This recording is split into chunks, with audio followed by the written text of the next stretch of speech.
Lauksaimnieki no visas Latvijas pusdienlaikā sākuši Dažām minūtēm automašīna un tā traktora masa nedaudz. Divu dienu samits Briselē Latvijas delegācijai ir Sāksies panikas kaut kāds, nezinu, 20 vai 30 minūtes. Un, lai plašāk skaidrotu notikušo, studijā mums pievienojas Latvijas radio devās uz Kundziņu saulē no iedzīvotājiem. Latvijas sporta vēsturē ierakstīta jauna lapuse. Ciklons vakar atnesis gan vēju, gan lietus.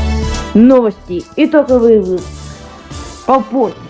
22:00 на телеканале ЦВК-24.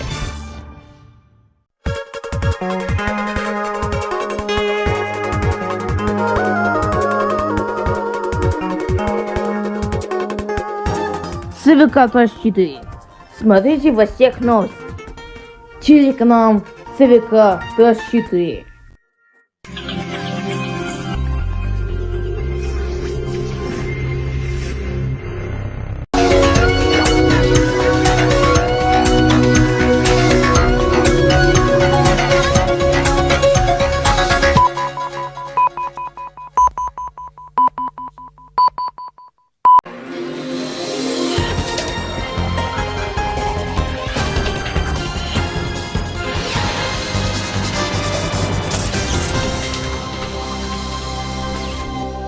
Топ-личин. На территории июня. Вы смотрите новости на телеканале ЦВК-24.